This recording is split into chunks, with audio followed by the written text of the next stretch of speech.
Congratulations, you have found another Meta Egg. Meta Egg is a channel that is dedicated to looking at the meta aspects of media. Of course, one of the biggest problems that we have with media is sort of how it dictates our perceptions of real life events. For instance, you don't really think that William Wallace got the French princess pregnant from Braveheart, do you? The things that we see kind of create a mental model that we think is reality, but is far from it. And so to help us with this meta aspect of media today, we have enlisted, I hope I can call you an expert, I guess, to come in and mediate fact from fantasy. This is, if you'll please introduce or welcome as I introduce Professor Catherine Wessinger. Thank you for joining us today. You are a professor of religions of history. Is this correct? Can you hear me? Uh-oh, I don't hear you.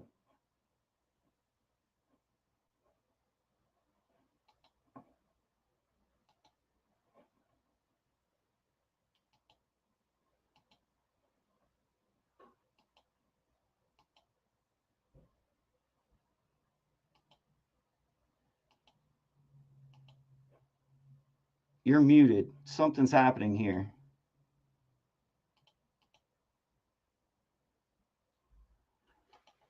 Miss Wessinger, can you hear me? I cannot hear you, and you're muted.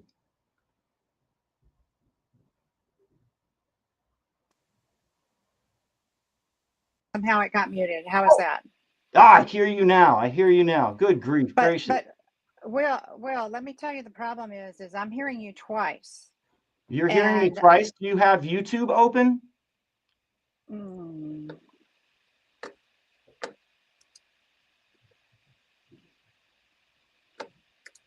If you have like YouTube, like if you were sharing YouTube, then turn that off because that will like have almost a lag of repeating everything I say over. Very good. Whoops. Okay. Wait a minute. Hold on. It's frozen now. Hold on. Oh, it froze for a little bit, but I still hear you. I still see you. The only YouTube that I have open is for this window, I think. Well, yeah, the stream. it is. Okay. Am I still repeating? That sounds better. Why don't you say a little bit more? Hi, welcome, Miss Wessinger. Yes. I, you know, like this is the perils of live stream, but Yeah. I'm kind of nervous because you and I have like talked for so long back and forth. This is the first time we've kind of met in the cyber face-to-face realm.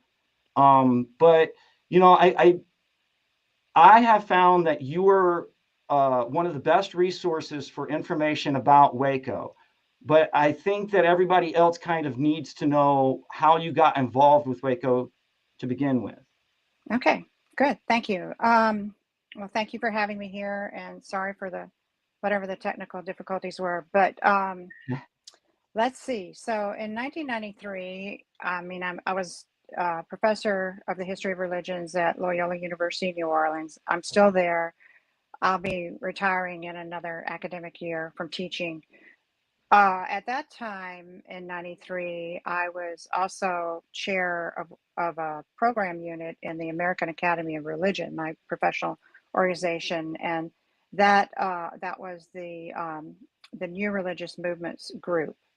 And so I was a chair for that. And also, when I was writing my dissertation in graduate school, I had studied a lot about millennialism with a different type of religious figure than David Koresh. So on the day of April 19th, well, of course, after February 28, 1993, I was following the news in the newspaper because my son was about 10, I was a working mom. So I really didn't have time to follow it closely on CNN or, anything on television.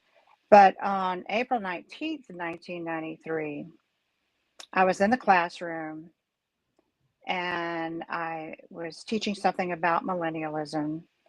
And I wrote the word millennialism on the board.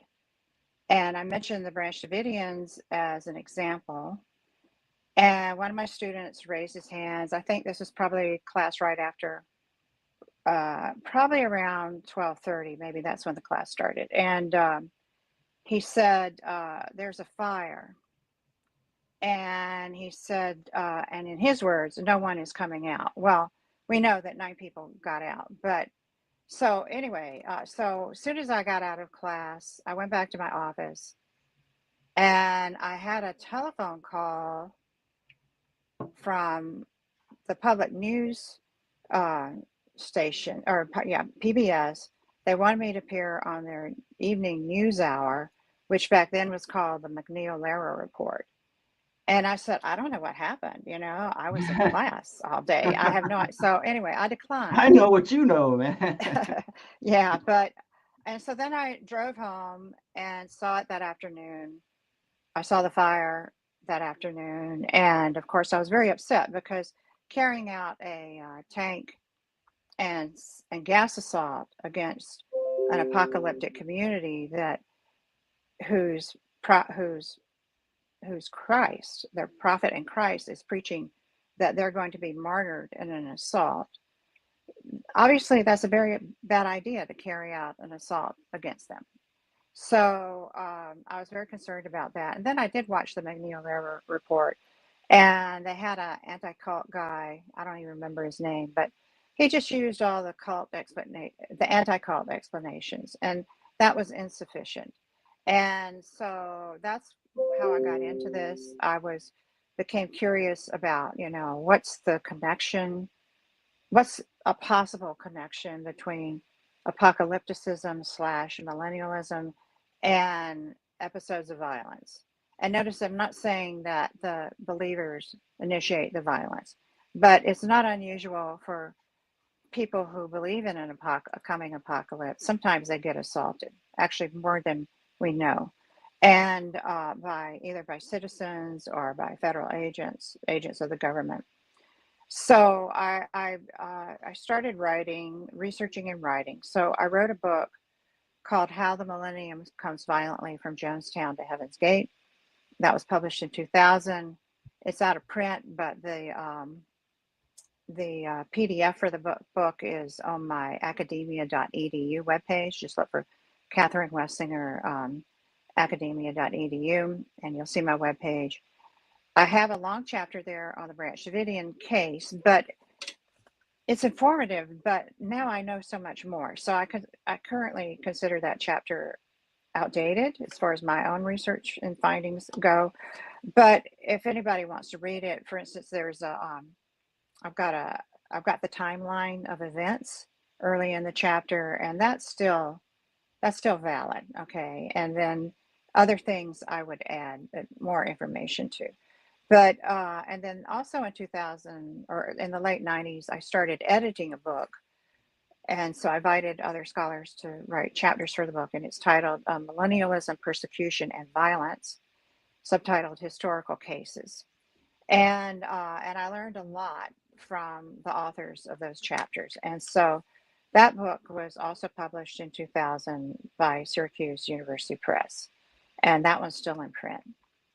So that's how I got into it. And then eventually I got invited to come to Waco to make presentations at Baylor. I was also invited once to make a presentation at the University in Georgetown.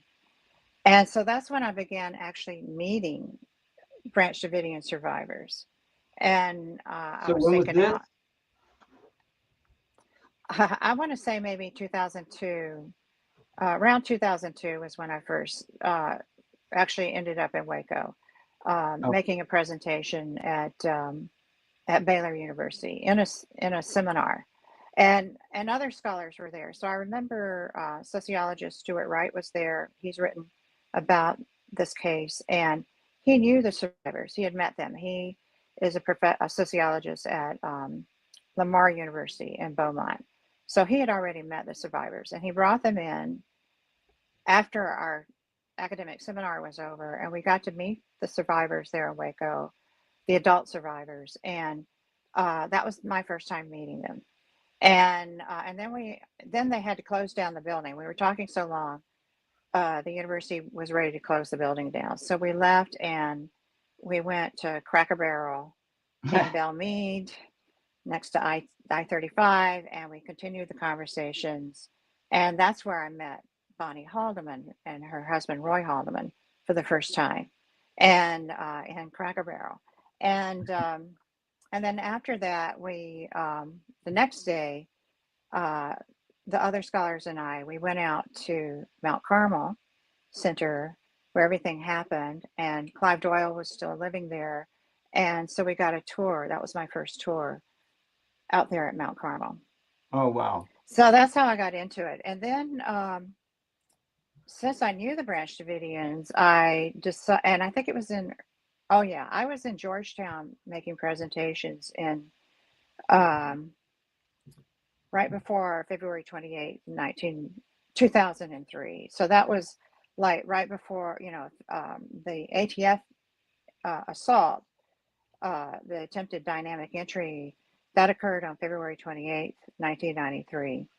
And so Clive Doyle and Sheila and her daughter, and also Catherine Madison, they came over to hear the presentations of myself and 3 other scholars, including Stuart Wright. And this was all put together by a professor there at the university. And he had asked Clive to hold a special memorial on February 28th that his students could attend. And so we all drove over to Mount Carmel from Georgetown, probably the night before February 28th. And then we went into the chapel there that was the new chapel that was built in 2000, I think. And Clive had a special memorial on February 28th. And I think that's the only time he ever had a memorial on the 28th. And it was to accommodate the course, the students in the course, and the visiting professors. Then I went back and for the memorial on April 19th, 2003, the 10th annual memorial, and or the 10th anniversary memorial. And it was there in the chapel. That was the first April 19th memorial I had attended. And I knew I had a sabbatical coming up, a year-long sabbatical. And, Clive liked to ask people to, like visiting visitors, including scholars, to stand up and say a few things, before the names are called. And so when I stood up, I made a plea for the survivors to record their recollections of everything that happened in the group and the people in the group. And but then after the memorial, I was thinking about it, and I thought maybe they need some assistance, So I went back later, probably still in 2003, summer 2003, probably. And I talked to Clive Doyle, Bonnie Haldeman, Sheila Martin, and Catherine Madison, because these were the ones who most often spoke to news reporters. So I asked him, I said, if I come over and interview you on my sabbatical and record the interviews, I'd like to edit the transcripts and make an autobiography for each of you. And they agreed. And so I interviewed all 4. I produced 3 autobiographies. The first one published was Bonnie Haldeman's autobiography. And the second one published was Sheila Martin's autobiography. And the last one that was published was Clive Doyle's autobiography, because I had recorded something like 33 audio tapes with him. I had recorded. Would you consider you and Clive close? Is that a good assessment? Were you pretty close with Clive? Yeah, but he was close to other people. He was friends with a lot of people. And another person he was friends with was Matthew D. Whitmer, and he had made a model of the building, very proportional. He had consulted with Wow. Clive to, get the proportions right, get the rooms right, the whole layout. And Matt's model used to be in Clive's visitor center, that was out at Mount Carmel until Clive moved away in 2006. So at which point Matt came over and got his model, and he took it to the archive at Texas State University in San Marcos. So Matt was very close with Clive also, and I had so many transcripts to. Oh, and all the transcripts, I paid people to transcribe these. This was before we had the equipment to automatically let the computer do the transcriptions for you. So I paid people to do all the transcripts. It's hard. It's very hard work to transcribe just listening and typing. But so I had something like 33 transcripts for Clive, and then he got to correct them all, and I was bogging down, it's just too much. So Matt offered to help. So he helped correct put Clive's corrections in. He helped me edit the transcripts. And so together, the two of us, Matt Whitmer and I, we edited Clive's autobiography. And Clive's autobiography is published by Rowman and Littlefield. I think the date was around 2011, 2012. Bonnie and Sheila's autobiographies were published by Baylor University Press. And when I met Catherine Madison, of course, she was a long time Branch Davidian, going back to. Well, Clive was Ben too, Roden. wasn't he? She goes back further than Clive? No, I think about the same time. Yeah, they were both longtime Branch Davidians, and they knew Ben Roden, and they were definitely there when Lois Roden was the prophet, and they were both there in 1981 when Vernon Howell came, and who later became David Koresh. But Catherine was getting older when I knew her in 2003, 2004 when I was interviewing her. So sometimes her memory was good, and sometimes it was spotty. So I think I had maybe 4 transcripts that we made from my interviews with her. Then I took her the transcripts to correct them, and she rewrote the whole thing, all of them. She rewrote everything, and I said, "Okay, Catherine, that's what you want it to say. That's fine. I'll take it." And but it wasn't something I could put in a book, So initially those transcripts have been put in the archive at Baylor University, but I'm getting ready to. Turns out someone else had helped her. I think in '94, she had dictated like a book to someone else, and I've got the transcript for that. And I just need to go through and make her handwritten corrections on the transcript of the first one, that I wasn't involved in, and then I want to put them online. There's a website. It's an online encyclopedia for religion. It's called World Religions and Spirituality Project, and I'm going to be working with the director of the World Religions and Spirituality Project. We call it WRSP for short. And we're going to build up an archival section of WRSP on the Branch Davidians, also another archival section on the Davidians. And I plan to put Catherine's 2 documents there, or, I'll put all 4 of the transcripts that she rewrote for me. I guess I'll put them in one document, and then I'll have the other document that she dictated for someone else to transcribe, and we'll have those there, because when her memory was sharp, it was good, and she remembered a lot of interesting things about David Koresh and the community. So, okay, if anyone Googles your name with the word cult, they'll come up with a lot of essays that you've written about the subject. And there's a couple of words that you said, like emergent religion, in there, which I think it would be good to clarify the difference between those words. Yeah. Um, the original meaning of the word cult comes from a Latin word that just means worship and is related to other words that we have in English, like cultivate, culture. So, like if you hear an anthropologist or an archaeologist talk about a cult of, say, Diana or a cult of Apollo or whatever, all that means is it was an organized system of worship to worship that deity. Okay.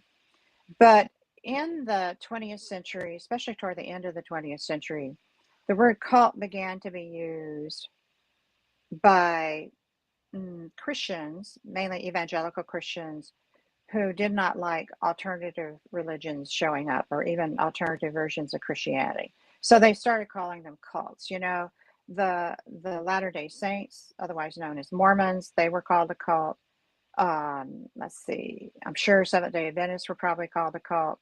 The Church of Jesus Christ Scientists, otherwise known as the Christian Scientists, they were called a cult. People who were involved in spiritualism, with consulting spirits of the dead through mediums, that was called a cult. So anything they didn't like. Oh, and they also called, like African American new churches, those were called cults too. So there was definitely a racist tone to which groups got called cults. So it was already a pejorative word in the early 20th century. But then in 1978, you had Jonestown happen. And also in the 1960s, you had a lot of unconventional religions, and many of them were imports from other countries, like Hindu gurus coming over, Buddhist teachers coming over, and American they look Muslims. strange. Excuse me? American Muslims around that time too. Absolutely. And so any kind of religion they didn't like was called a cult. But then again, you began to, in the 70s, you began to get an anti-cult movement who were promoting the brainwashing theory, which has been shown to not be a valid theory. It's not accepted by the American Psychological Association. Okay. And I mean, certainly there's influence that goes on, and people like to go along with frequently people want to go along with whatever the larger group is doing. Okay. But it doesn't stop them from being able to think critically if they choose to. Um, so the word cult, sociologist James T. Richardson has argued that the word cult is conveys to what he calls myths, and by myth here he means things that are not true. There's the myth of the omnipotent leader, and there's the myth of the passive brainwashed followers. And those are myths because no leader can be all controlling without people cooperating with him to make it happen.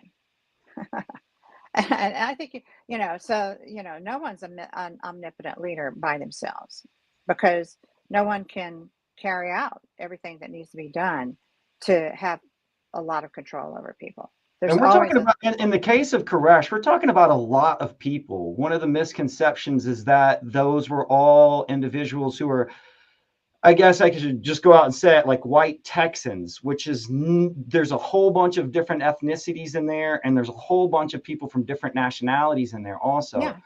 But it's a fully functioning church with family members and babies and all kinds of in and outs. Exactly. And, he had people there.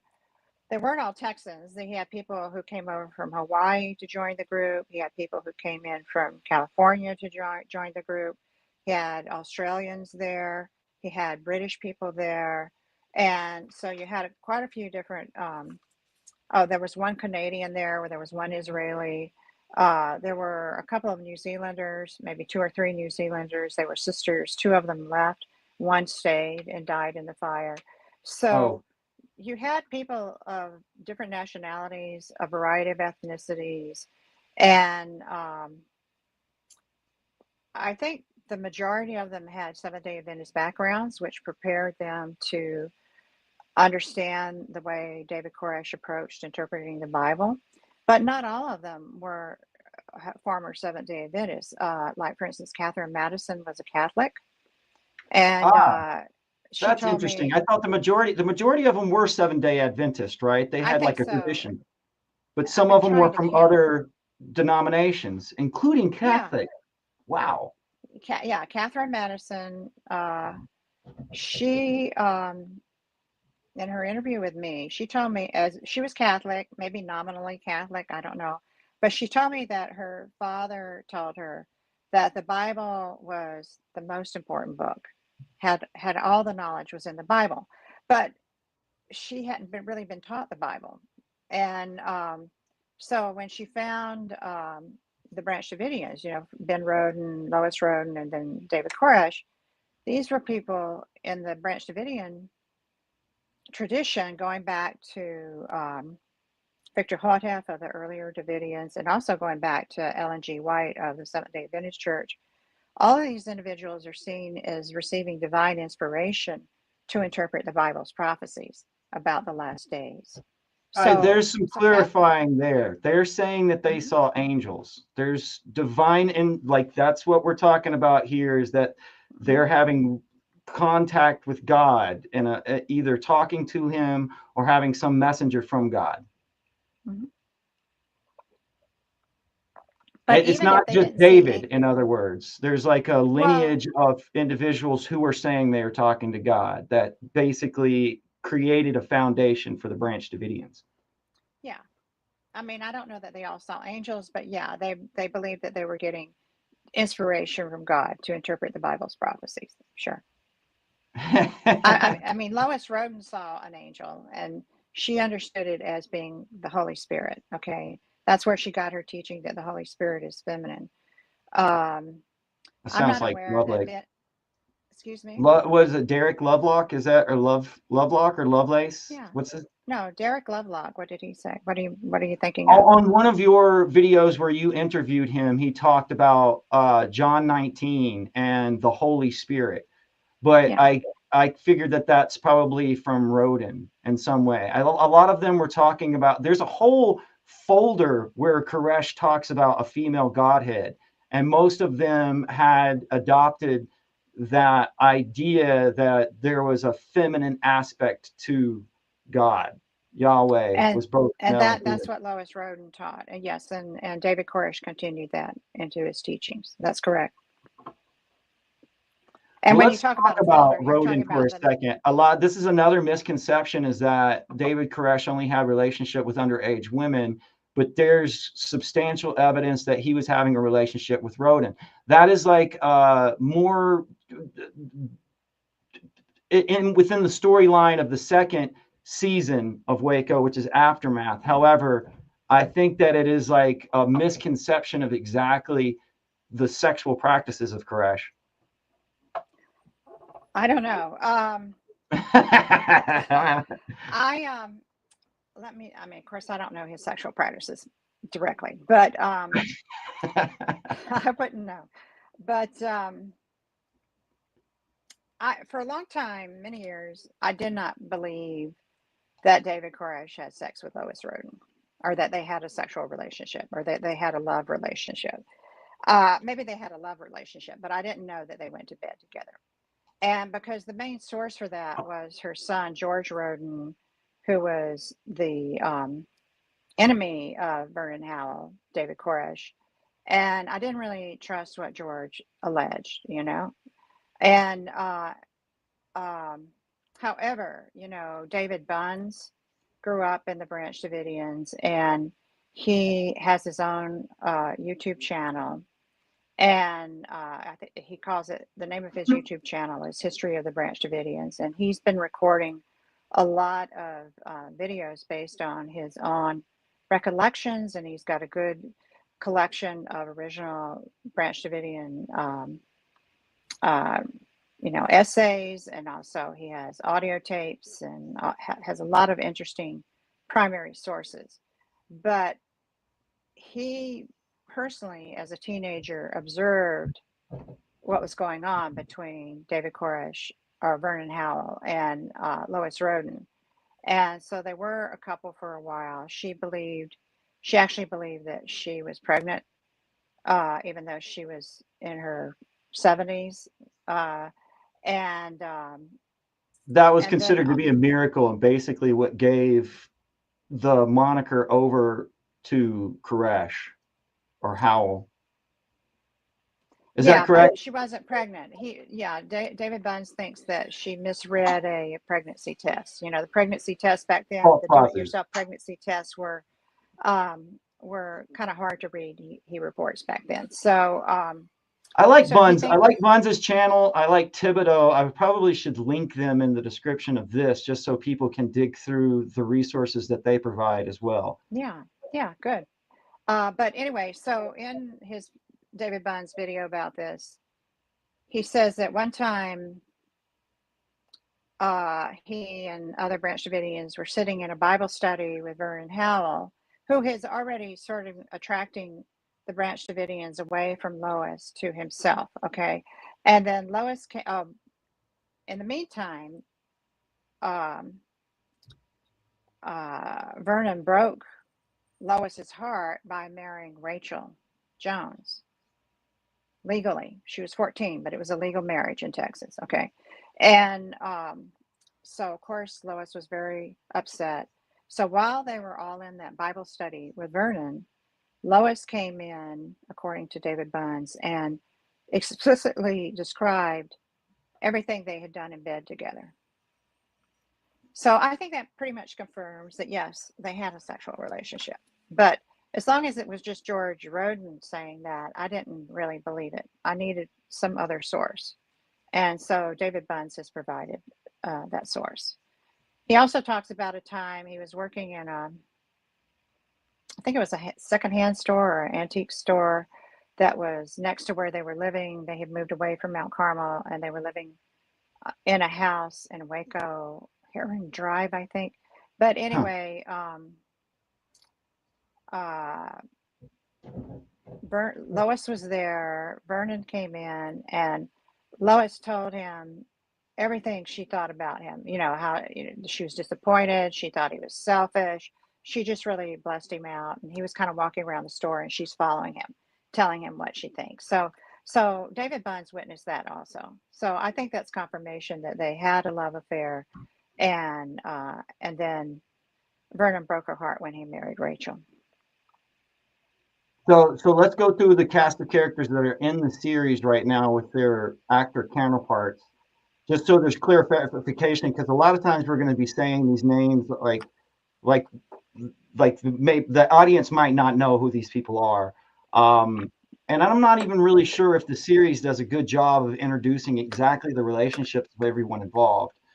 But of course, there's David Koresh, played by Taylor Kitsch, I think is how you pronounce his name. Noesner, Gary Noesner, Gary Noesner. Noesner. I've mispronounced this a couple of times, but let's talk about Noesner for a second because it's important that people understand that there's a lot more negotiators involved with the actual event than what is portrayed. Yeah, so Gary Noesner was an FBI negotiator. He came there, well, you know, the ATF assault in which people got killed and severely wounded, that occurred on February 28th, 1993. And so the FBI got there by March 1st. And so you had a team of negotiators, well, you had negotiators and you had the hostage rescue team. And then the commander who was supposed to coordinate it all was the special agent in charge from San Antonio. His name was Jeffrey Jamar. And so he was supposed to really be coordinating information input from the hostage rescue team and the negotiating coordinator. And just fairly recently, just a few years ago, local news reports in Texas revealed that most of the negotiators in this case were police officers from Austin who had been trained in negotiation. So, for anybody who's listened to the negotiation audio tapes, more than likely, many times, you're listening to an Austin police officer Wow. speaking. But Gary Noesner, as the FBI negotiation coordinator, his job was to coordinate all the negotiations. And then another prominent person, FBI agent, who was known as to be a negotiator was Byron Sage. Now, he was not the negotiation coordinator. He was a FBI agent. I think he was from Austin also. And but he had negotiation experiences. So he ended up being the team leader. But what, as far as this Waco miniseries, written and directed by the Dowdle brothers, Dowdle. I'm Dowdle. Okay, excuse me. I knew I was. I know I wasn't trying to correct you. I was trying to repeat what you said because I'm not sure of the pronunciation either. I looked it up. I think it's Dowdle. I think it's Dowdle. So Okay. I had somebody, I looked it up just earlier. But at any rate, what the film is showing, one of the things that the film does multiple things. One of the things it does is humanize the people. The brothers, the directors, they called me while they were researching and writing this film, and they just wanted background information. And the first thing they said to me was, "We want to humanize the people." And that's the way to get me to talk, because I fully agree with that. So they want to humanize the people.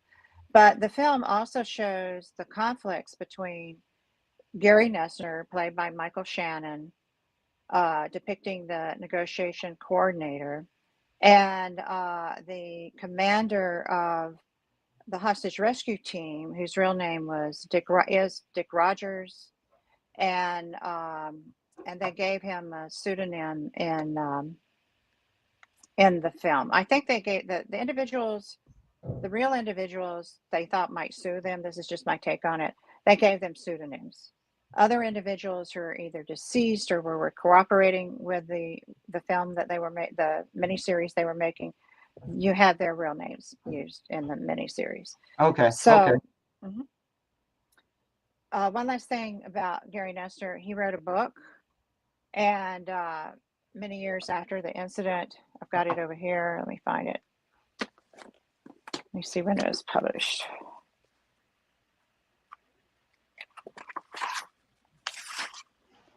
It was published in 2010. And then also, I've got the first copy of David Thibodeau's book, A Place Called Waco. And it was published pretty soon after all the events in '93. So the series is primarily based on their two books with creative license, to fictionalize things and to combine characters for the sake of the drama in the mini series. And I think Clive was disappointed that they didn't use his book also, but they didn't. They chose not to.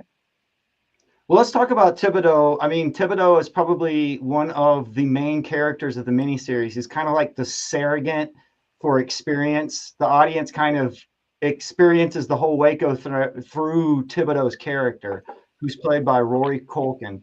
But Thibodeau is, how do I say, he's kind of an outlier. He's a Davidian without being a Davidian. Was that a good assessment? I don't know. I think you have to ask David Thibodeau. Certainly, David Thibodeau is very intelligent. He's very articulate. He's a good critical thinker. And yeah, in the miniseries, it shows actually, I think Rory Culkin is a really good actor. I've seen him in other things. Mm-hmm. I don't know that he really captured David Thibodeau's persona, because David Thibodeau is pretty outgoing, and the way he's depicted in the series is very introspective, quiet, and observing all the time. And anyway, but that sort of served it served its purpose in the drama, that you have this person observing, but also believing, okay? Also observing. I would say both, okay? Yeah, I mean, I'm not sure if it's a very good depiction of Thibodeau either. I don't necessarily claim to know him or be friends with him, but they make Rory kind of like a rocker, and I think that there's more than just rocker to David Thibodeau. Well, but he was a rocker back then. That part's true. And they did not. David Thibodeau did not meet David Koresh in Waco. That happened in Los Angeles, probably even Hollywood. So again, creative license was taken to shorten the story, focus it in Waco. Certain characters were combined, and it's a miniseries. It's a drama miniseries, and you're able to take creative license. And I want to say that I like the miniseries a lot. I'm really glad the brothers wrote it and directed. I think they succeeded in the goal of humanizing the people. I think that's great. That was also David Thibodeau's goal, I'm sure.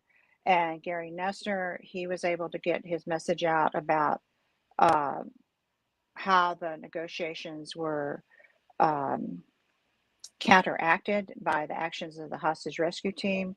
And because Gary Noesner is concerned that that the FBI learned from this also, and that they have an institutional memory so that they train their agents to do better in future critical incidents. All right, now so it's time to talk about the Joneses a little bit.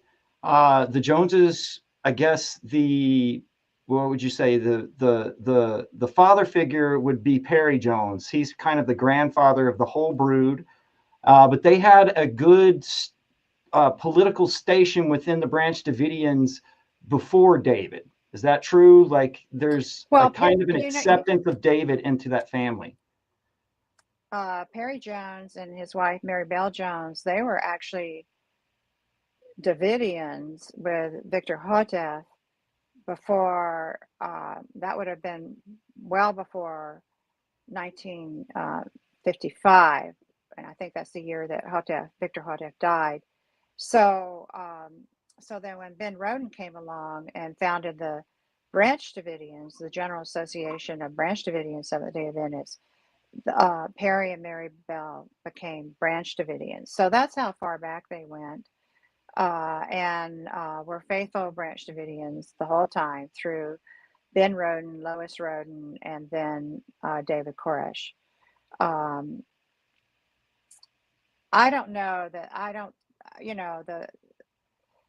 I don't, of course, I didn't know these people personally, when they were alive, but just from what I see in photographs and videos of them, I don't think the personalities of, say, Rachel, the legal wife of David Koresh, or Michelle, her younger sister, who also became one of the extra legal wives of David Koresh. I don't think their personalities were captured.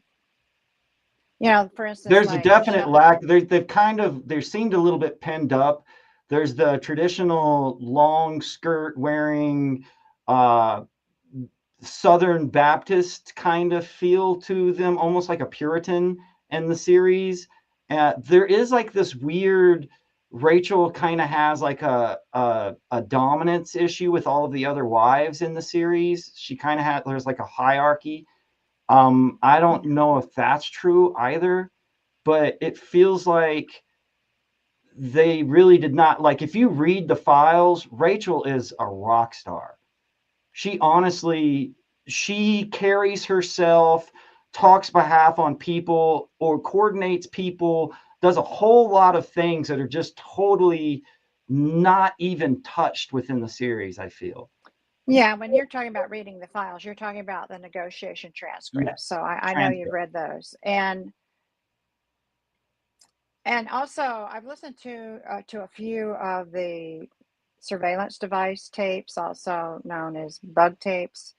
And the woman's voice that I hear next to David Koresh is Rachel's voice.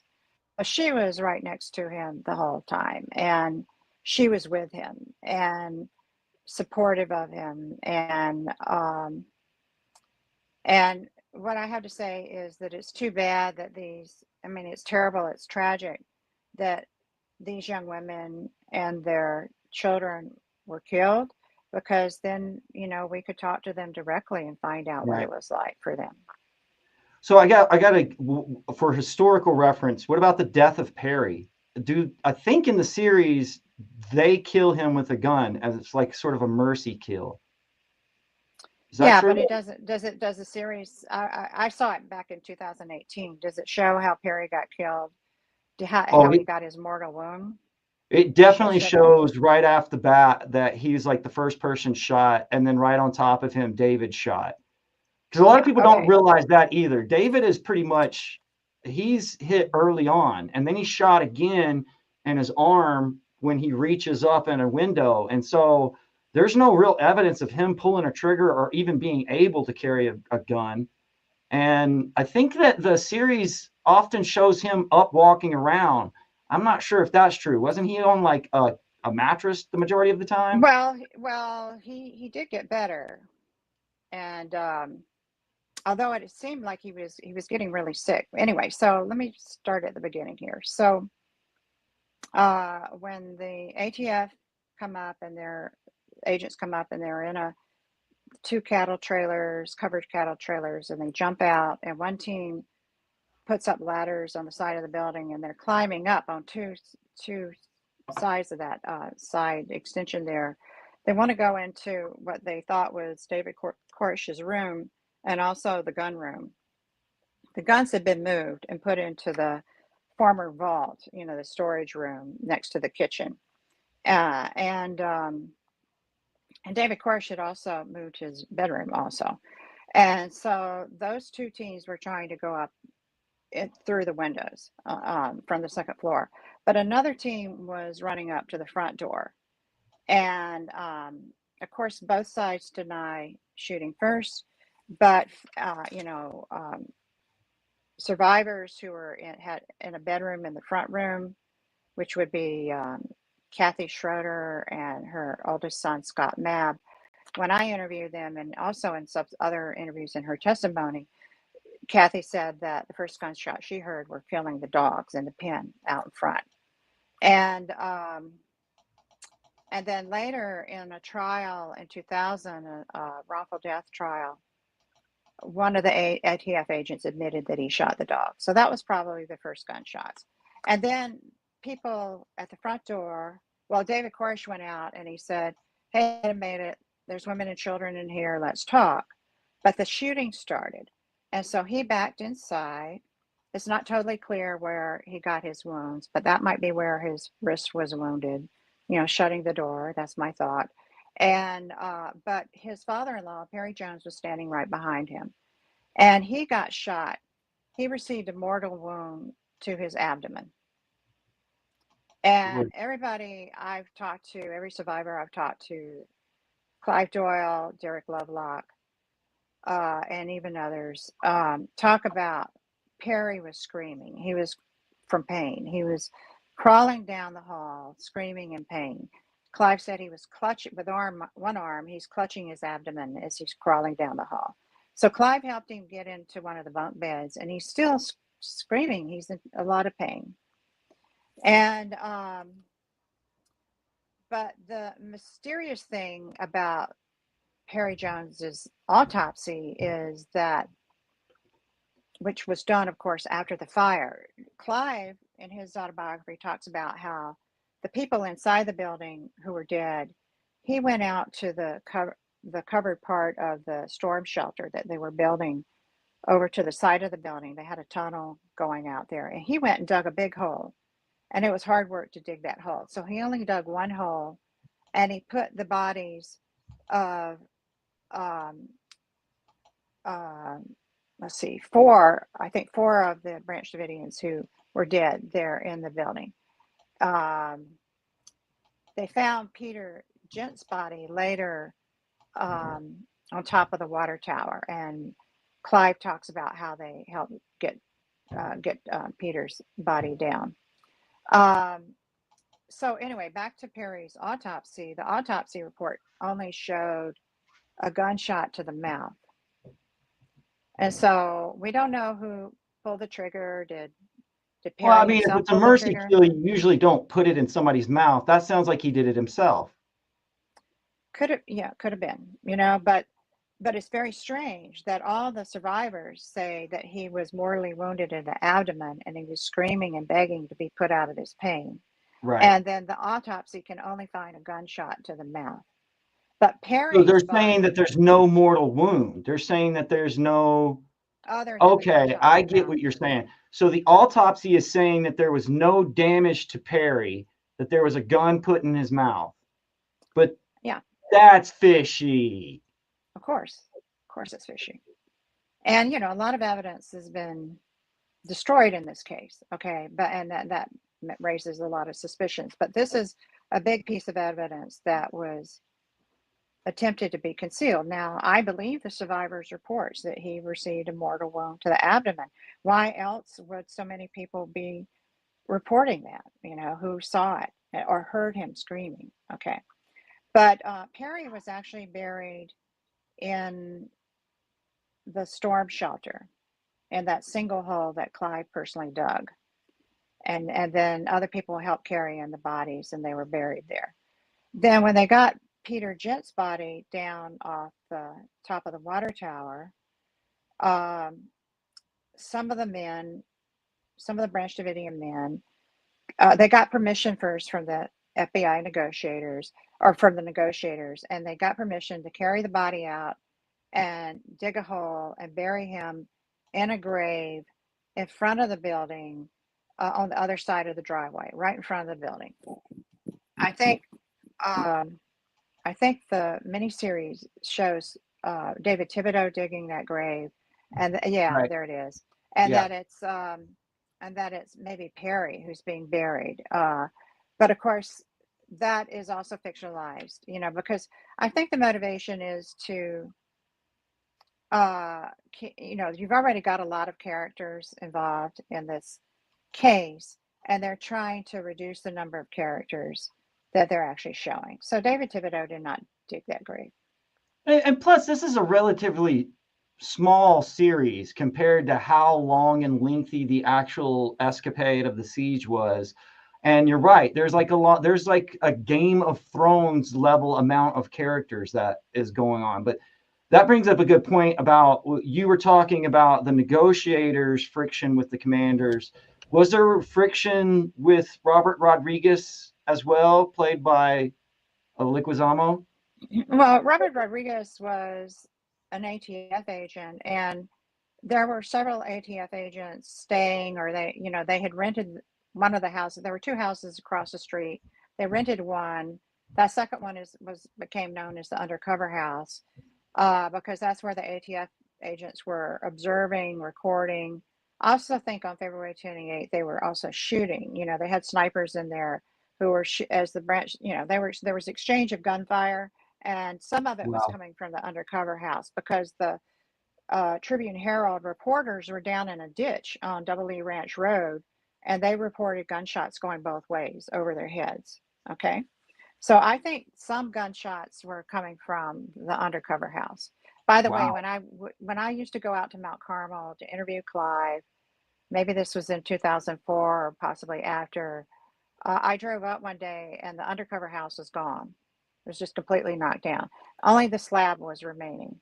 And then Got on rid of the another time, evidence, man. They got and rid of the evidence. There's and an another, anecdote where they're saying that the whole time. The Branch Davidians are like, do not let the ATF run the investigation. Do not let the ATF run the investigation.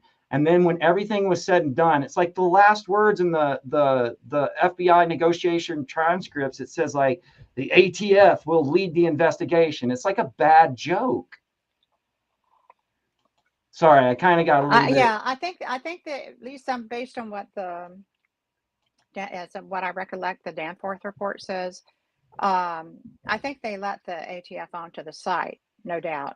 I don't know that they led the investigation. I think the I FBI think the led the Rangers, investigation. the Texas Rangers had something to do with it. Well, they did their own investigation because they had to investigate the shooting death of Michael Schroeder back behind the building on February 28th as he was trying to get back to Mount Carmel, and he was shot and killed by ATF agents. So that was an investigation that should have been done by the Texas Rangers. So you had a lot of law enforcement agents out there. Actually, I'm going to I hope to interview somebody who was part of that investigation. But as far as I know from the Danforth report, I think the FBI was in charge of the investigation, but they certainly let ATF agents onto the site. Okay, And what the Danforth we're getting close to the end of our time. I don't know yeah, if you have a little bit of extra time. I know that you have other plans today, but there's I definitely do. a few things that I have to cover because I need to know. Yeah, okay, sure. One of those is because these are the words that he used. Was David Koresh retarded? Was there some sort of learning disability? No. Was Oh, there there was evidence of him failing all of his classes? yeah, yeah, his mother pretty much. But he was not retarded. I think today we might say neurodivergent, you know?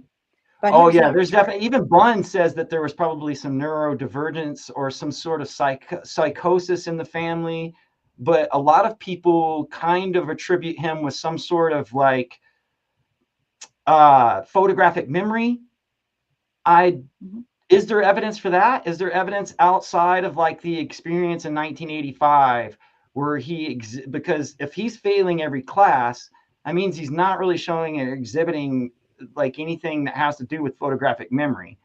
But that's what everybody attributes the seals to. And without going into detail of the seals, we'll stay away from the seals because I mean the series stays away from them. But just to touch that, is it photographic memory or is there some sort of like autism? I don't know, I'm not qualified to analyze him, but I um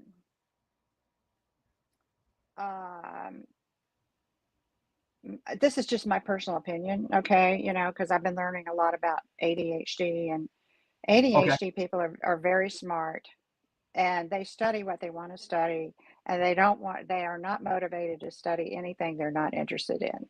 And a lot of people, that's not unusual. ADHD is not unusual at all.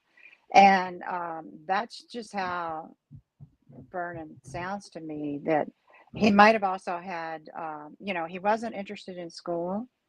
He may have, well, David Bunce reports that he thinks that David Koresh had dyslexia because he reversed words sometimes. Mm-hmm. When I interviewed Bonnie, Vernon's mother, she didn't remember what the diagnosis was what she told me. And Oh, there was a diagnosis. There was yeah, something. yeah, he was put in a special class. But I think when he was growing up, doctors, psychologists, psychiatrists, they didn't have a handle on neurodivergent Right. diagnoses, and Right. they just did not. And Well, there is so it like there's certain things in the series that they show, like him having a knowledge of guns, him having a knowledge of cars, him knowing certain things. This is the superpower that I meant to ask you about. Like, there's things that he says, for instance, to Robert Rodriguez, where it seems like he knows extra information about whatever Robert Rodriguez is dealing with internally. And there's certain examples of where there's testimony of David saying things out loud in a group of people about like personal information and that person denying it and then later it turning out to be true, and of those ideas, like he doesn't really show that in the transcripts with the FBI agents. Like he never wows them by knowing stuff about them that he shouldn't know. But is that what the survivors report? yeah, survivors will report things like that, sure. But your original question was, did he have a photographic memory? I don't know. Uh, I know he studied, once he got to Mount Carmel, and he was interested um, in what the Branch Davidians were teaching. He was also interested in being viewed as the seventh angel mentioned in the book of Revelation, because Lois Roden was considered to be the sixth angel. And then he became interested in being the Lamb, who opens the seven seals, the Christ who opens the seven seals, and who, anyway. So and in the recent biography titled Koresh by a journalist, his last name is Talty. he interviewed people who knew Vernon back then, and they talk about how he studied. He studied intensely. So he went suddenly from being somebody who hated to read. I've seen his handwriting. His handwriting was terrible, even worse than mine, you know. So, but he was very verbally articulate, very smart, talented in a number of areas, including cars and mechanics and music, okay, and building, all right. But and he was had Carpentry. always been attracted to the theology of the Seventh Day Adventist Church, the end times, and so forth. But he studied according to the Tati biography. He studied Ellen G. White. He studied the writings of Victor Houghton. He studied Ben and Lois Roden's writings. And then he put together a theology, his interpretation of the seven seals. That was his own message. Now, I would argue believers he will did. He say, doesn't say he put it together. He says it was excuse given me? to him. I said I don't know if he put together the theology. I mean, what he says is that it didn't come from him, that it was given to him. Okay. But that what you're And I'm not, saying is like there's definitely some sort of he does become committed to the study of the Bible around like the early 80s, say. And it's not until he has the yeah, message until like 85, I think, right? And Buns, individuals like Buns, left with the message. Individuals like Clive stayed. Is that true? yeah. Okay. Yeah, and the Buns family did stay for a while, and they left at different times. But the Oh, father of the Buns family, he stayed. I think he left. He was up there. He was at Mount Carmel until April, and he left a little bit before the raid. I think it was just an accident that he wasn't there. all Okay, right. So I but want. so I'm just saying that it's reported that Vernon Howell studied. So, Okay. and I'm not in a position to know if he was divinely inspired or had some other sort of otherworldly insight, uh, and um, and um, and I'm not qualified to know if he had a photographic memory. I don't know. I wanted to know because that's definitely like one of the things that they show from the series is that he has this connection of getting in people's heads, so to speak.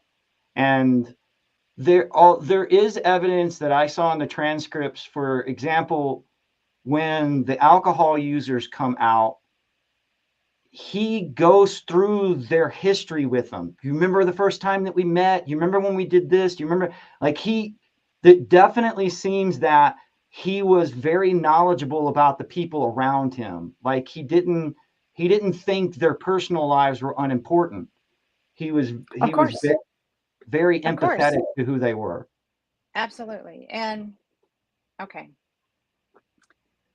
obviously I'm not a member of the Branch Davidians, and I'm a historian, so I'm going to take a historian's perspective. But and also I've been strongly influenced by reading sociologists too. So I'm not a sociologist, but I have that influence. So uh, sociologists will use the word charisma to refer to somebody that the followers believe has access to what I call an unseen source of authority. You know, it could be God, it could be angels, it could be the ancestors, it could be spirits of the dead, it could be, for some people, it's extraterrestrials. Okay, and but these are beings are sources of authority that most people don't see. But these people who are being attributed with charisma by their followers, um, they say that they either see or hear information from these unseen sources, normally unseen sources of authority. What the sociologists point out is that charisma is socially constructed. Like uh, if Vernon Howell had said, like, okay, we'll just use George Roden as an example. You know, George Roden wanted to be the next prophet, but nobody believed he was a prophet. Okay, he did not That have shit, charisma. man. Sorry the derogatory term, but that guy was crazy. Yeah, yeah, and everybody knew it, and he proved it later, when he murdered a man. But so George Roden did not have charisma, but because nobody believed in him as having that access, a prophetic access to an unseen source of authority. But like Ellen G. White, Victor Hodeff, Ben Roden, Lois Roden, Vernon Howell, who became David Koresh, they all had charisma because they had people who believed in their message. Now, one time I asked Like social Clive, equity, so to speak. excuse me? They had like social equity, so to speak. Like they had some sort of authority that was like a group. See, that's the thing. Like you say that Vernon studied, but the individuals who surround Vernon are also well studied. They They're are. they are extremely on top of their game, and Yeah, often when they first meet Vernon, they're putting him to the test. they So are. to, and there's That's like right. they seem to be extremely well trained before and after Vernon to actually be sort of like theological scholars. Correct. And Clive Doyle was one of these, and because he knew that. And so one time, when Clive was living out at Mount Carmel after all the events in 93, after he was released from prison because he was found innocent of all charges. Okay, so he came back to Mount Carmel and lived there for a while. And by the time I met him around 2002, 2003, there were already people come out to Mount Carmel and they'll claim to be a prophet. And then they'll also claim that the property belongs to them. That's happened over and over again. And Yeah. Clive, I asked Clive, I said, how do you assess these people that show up claiming to be prophets? And he said, well, a true prophet, in his perspective, was somebody whose message was consistent with the other prophets, including going back to the Bible. Now, a new prophet, according to the Branch Davidian perspective, is going to shed new light. That's a Seventh-day Adventist term. A prophet's going to shed new light on the scriptures, okay? And that's what David Koresh said he was doing, and people believed it. But what he was teaching had to be consistent with his predecessors in the Davidian, Seventh-day Adventist Davidian and Branch Davidian lineage, as well as consistent with the prophets in the Bible. And so somewhere along the line, I listened to an audio tape of Vernon teaching one of his early Bible studies, and I could hear Clive's voice asking him questions, very Testing. thoughtful questions based on the scriptures. Clive was testing him. So Clive just did not go and say, oh, yeah, I'm a follower of David Koresh, okay, or Vernon Howell. But Clive tested him and his knowledge of the scriptures and also his interpretation of the scriptures before Clive became a follower.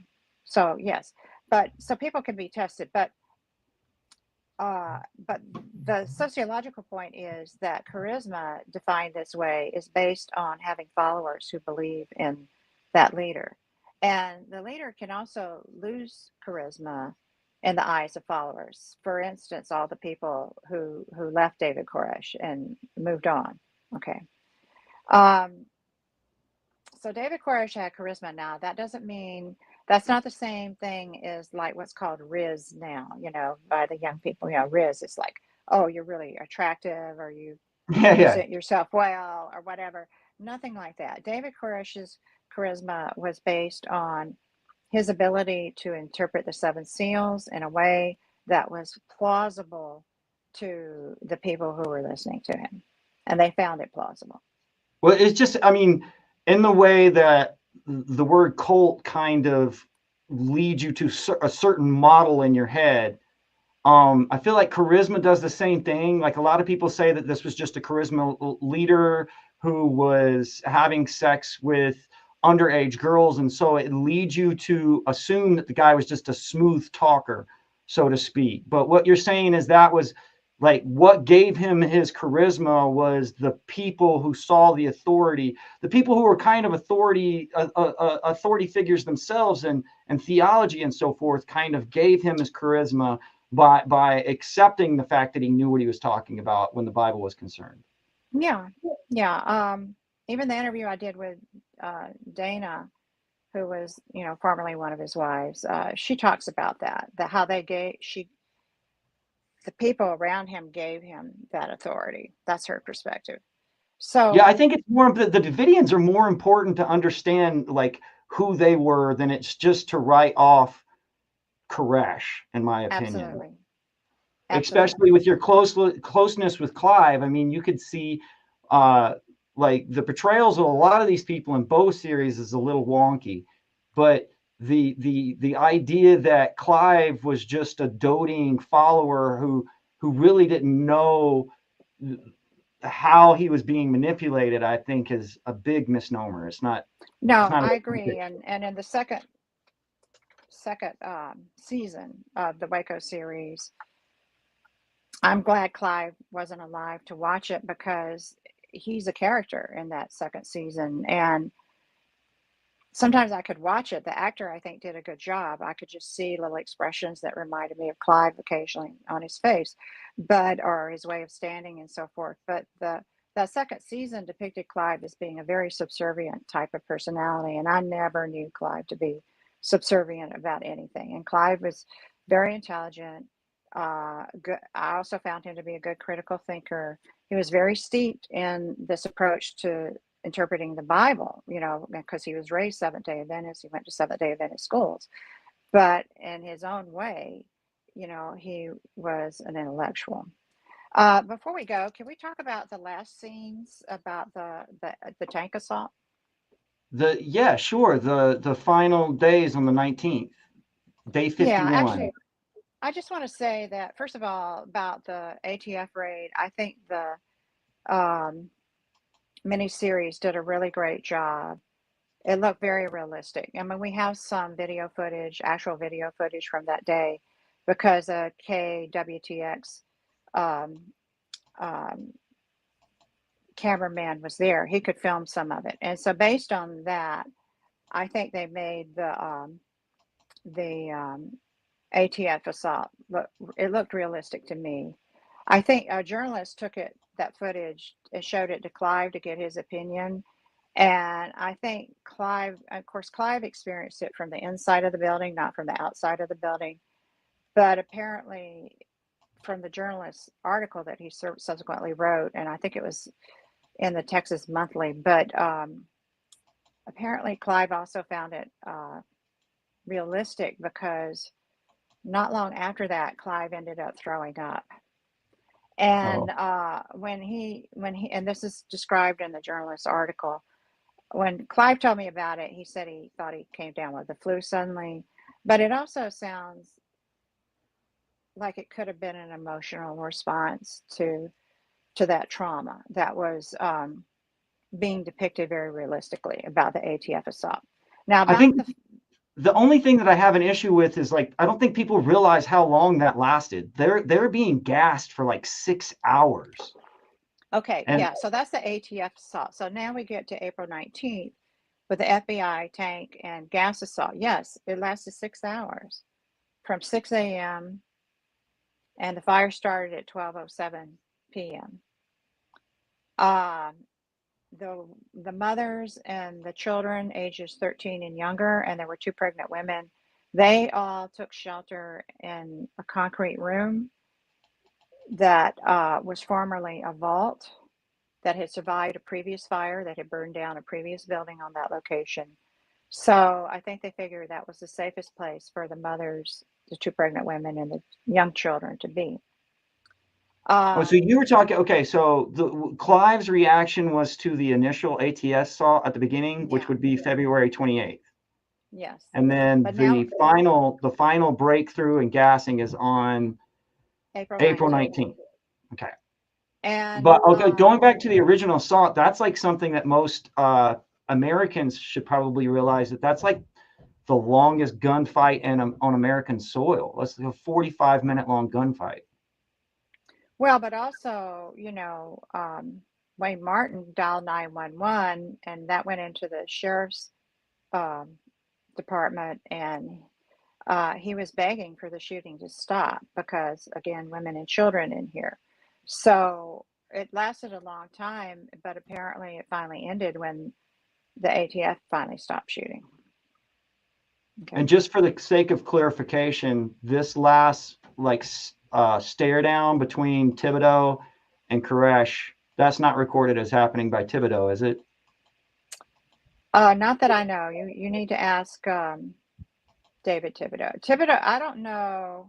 And David's description of his experiences in the fire that I've heard do not mention running into David Koresh and looking at him like this. He was going after the daughter of Michelle.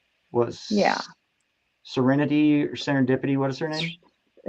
Serenity C. Jones. And Michelle had Serenity C was 4, and then Michelle had 2 young twins that I don't think they were quite 2 years old. Oh, But see, David Thibodeau, he was in the chapel. He went up, so he couldn't get to the open doorway. The vault did not have a door. That's the other thing. The miniseries has a scene where the women go in there, and you see Michelle, and she's standing at the door, and the David Thibodeau character shuts the vault door and locks it. That is absolutely fictional because they had, first of all, there was no door. I don't think David Thibodeau would have locked them in. Absolutely not. Okay. But there was no door. There was just an open doorway, and it had a curtain hanging down. And I read the testimony of the combat engineering vehicle driver. He drove in with orders to spray gas toward that doorway. And he said he could see boxes of meals ready to eat piled up on either side of the doorway, and he could see the cloth hanging down in the doorway. And then he sprayed the gas toward the doorway. Now and I have a video of this. It's a Flair video that David Hardy gave me, and it's on my YouTube channel. The CEV could not drive all the way in because you had all this heat and exhaust coming out of the back. If the vehicle had driven all the way in the building, like it suggested, in the miniseries, you see the tank driving in and knocking down the walls of the former vault. That did not happen. The vault walls were intact after the fire. Okay. And he could not have driven all the way in, or all that exhaust and the heat coming out of the back of the vehicle, that would have set the fire. So He drove in about halfway and then released 2 canisters of CS. And the first 2, and I wrote notes under the short video. He drove in twice because he had to drive through some bedrooms. He had to drive through the kitchen to get to the open doorway of the vault. He went in twice to kind of clear the path and break his way in. And then he stopped, and on the third go, and he sprayed it toward that open doorway. And what I was shocked to see was that he was actually only if he sprayed it only on the third way, entrance is the way he testified, he sprayed that gas for less than a minute, or maybe about a minute. And I asked David Hardy, I'm going like, how, I thought they were gas much longer than that. And David Hardy explained that, if you just get a single grain of CS in your lungs, it's going to cause a lot of irritation. So it doesn't take much to get the adverse effects from CS. And of course, you're talking about a bunch of children, and they don't make child-sized gas masks. Correct. So they're basically just wrapped with wet towels and stuff around their heads, which those kids were suffering. Children have small lung capacity. Maybe adults could tolerate it for a little bit. It's really hard on adults. But a child doesn't have the lung capacity to withstand it. So, and ask about my motivation. This is a big reason for why I keep studying this case, because the mothers and children were gassed. That was the intention. The Danforth report says that the tank, or CEV, was 17 feet away from the doorway when he sprayed it. I don't know. We could take, maybe, could be. But there was an intention to gas them. Whether the gas got in there, whether that's what caused the number of deaths by suffocation, that can be debated by medical experts, I guess. But the order was to drive in and spray the gas to drive them out. And it was known through their surveillance device that the mothers and children were in there because they could be heard.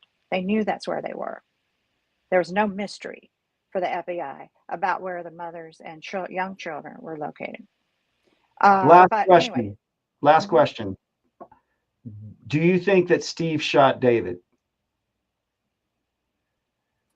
Well, okay, before I get to that, let me just say one more thing about these final scenes with Okay. So the tank did not drive in and knock over the walls of the Right. It vault. shows it basically piercing the concrete in the Yeah, series. and then there was no way for Rachel to get out and go through the tunnel area with a buried bus and then start begging the Dick Rogers character to let her and her children come out, that they were ready to come out. That absolutely did not happen. Everybody, Rachel and her children, as well as the other mothers and their children, died inside that former vault. Okay. Yeah. All right. So your question then was, Steve. Did Steve shoot David? Well, if you look online, and it's easy to find, if there was a news article that was published, I think in 1999.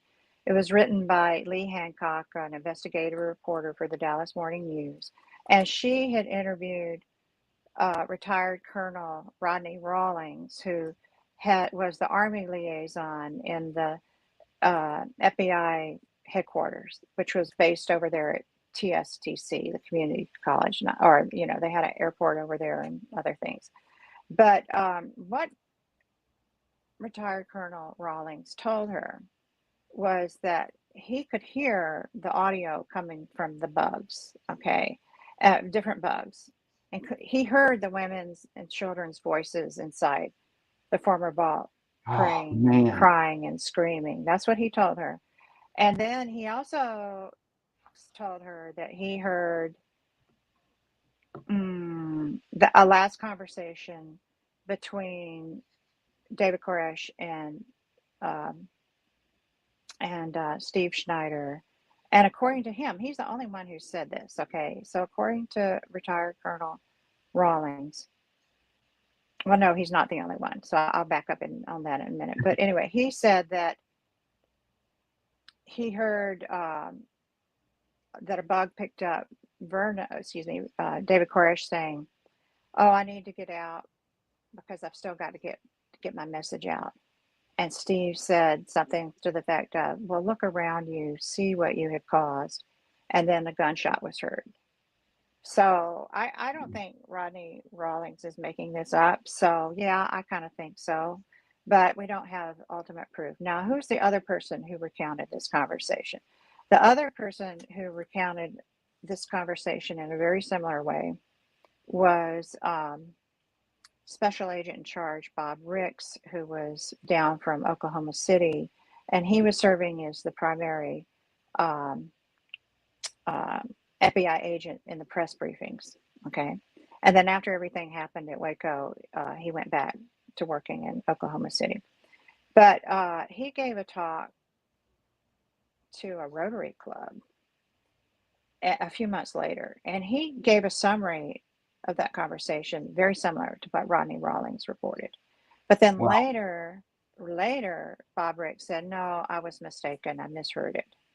And that audio tape has never been produced. So, until we need those recordings, right? We need the bugs. What was said in the bugs kind of gives you a little less of the presentation veneer of when they're talking to the FBI agents. They're telling the FBI agents certain things, not telling them other things, to be behind the curtain and see how, like, if there's arguments or something like that going on, that would be the next step, I guess.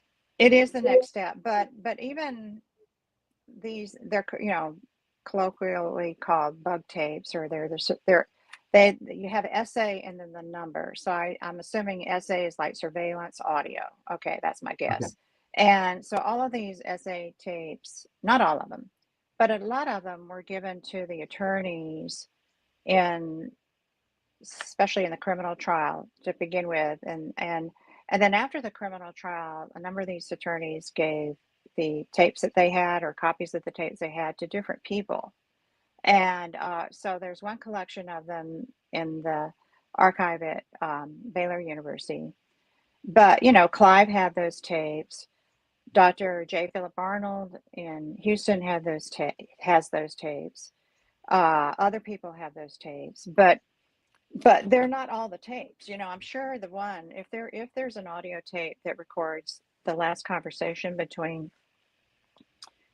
Steve Schneider and David Koresh, that one obviously that's not going to be released. It hasn't released, and it's probably Mm, destroyed by now. Okay, so mm. but anyway, why would the FBI hold that back? You know, like what would be the rationale for holding that back? So I don't know, but Well, I it's promise you. interesting because I listened to a lot of David Thibodeau's interviews, and of course, we'll have to go to David to confirm this. But there's one part where he mentions Koresh's mom was not convinced that that was actually, she peeked into the casket and did not believe that that was her son. But he But was burned. He was burned. isn't there some weirdness going on? I think in the Aftermath series they talk about the autopsies. There's Oh yeah, something. What yes. happened? Well, I mean, the main weird thing, yeah, the autopsies have to be read critically.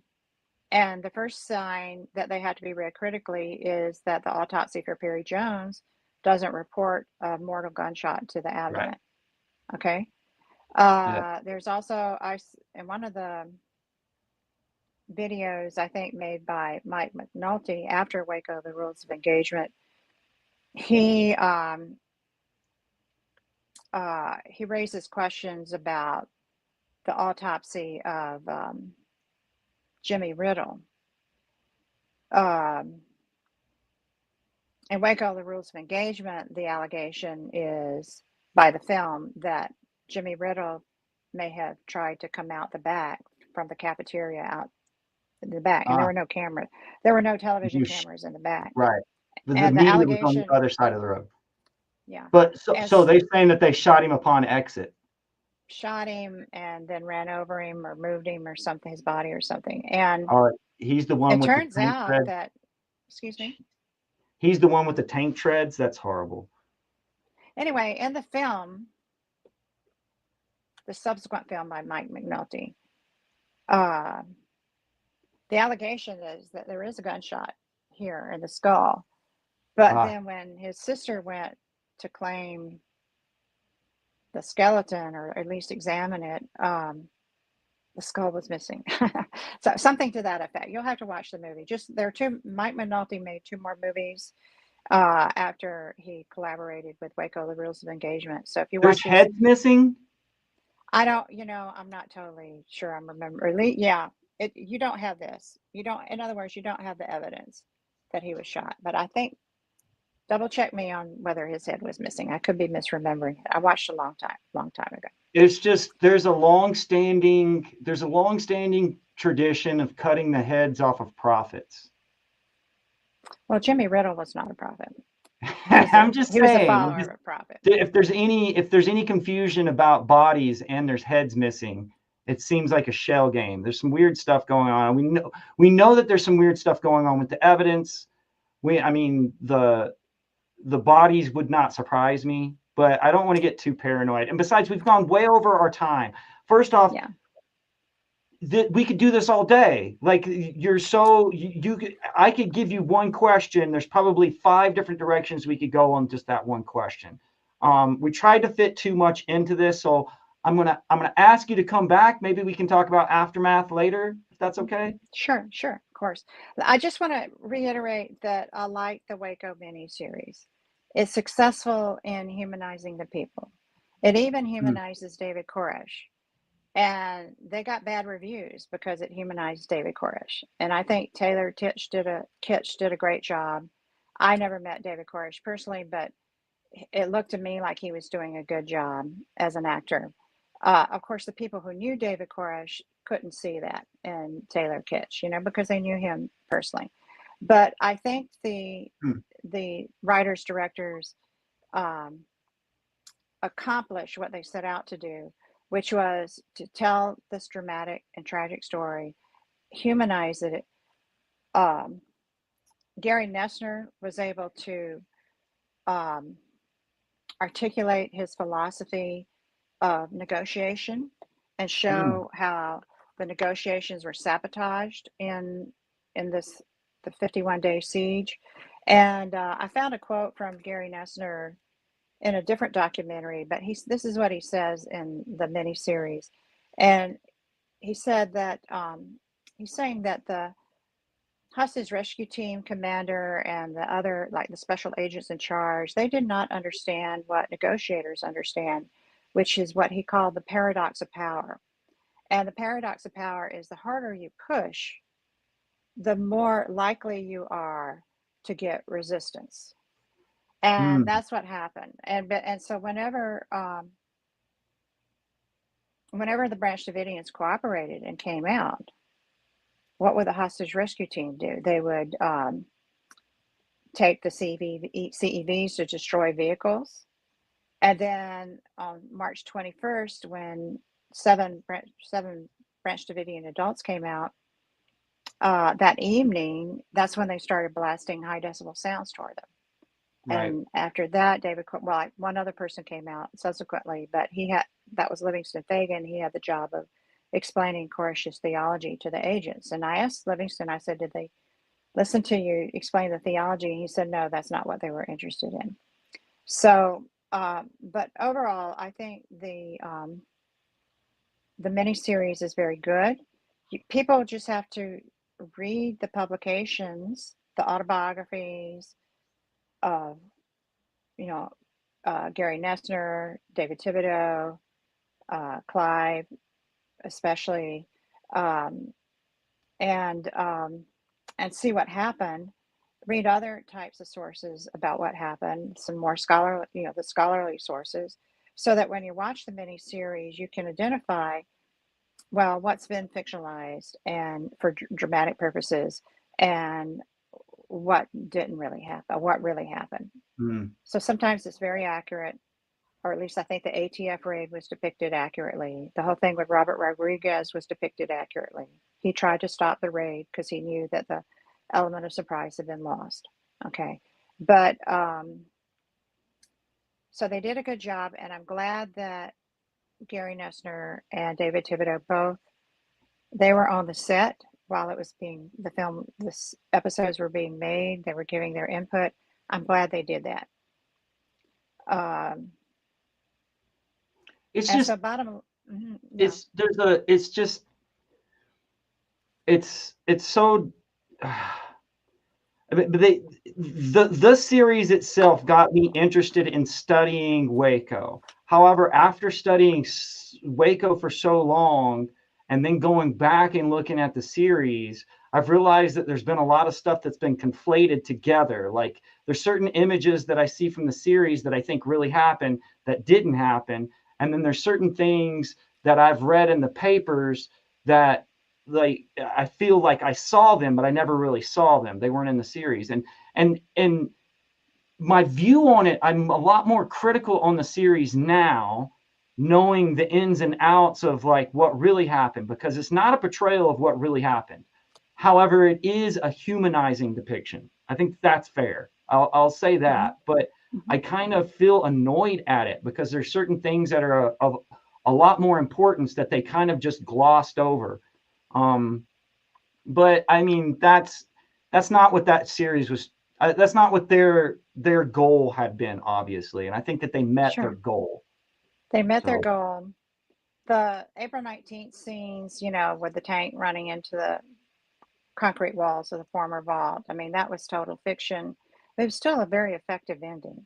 I was very you moved got the by it, even message. though yeah, I got the message out. So look, I want to thank you again. I want to thank everybody who's watching, guys. We're going to have to bring Catherine Wessinger back, and I'll try to do that in a timely manner. But until then, if this is the first time you guys have watched, please do all the YouTube stuff. Like just hit the buttons, the bells, the whistles, subscribe, and really help this Meta Egg channel out so that we can bring Catherine back here in the future. Okay. Catherine, again, I don't mean to cut you off, but That's like fine. we have a day ahead of us, and Okay. we could literally go through this. I mean, the aftermath, I think, in my opinion, aftermath might be more important than the original series. Well, we can talk about that. We'll talk about that later. All right. Well, thank you again, guys. Catherine, I appreciate it so much. You've really been a way for me to stay grounded in all of this, because it's a really confusing situation. Okay. Thank you for having me. Thanks very much.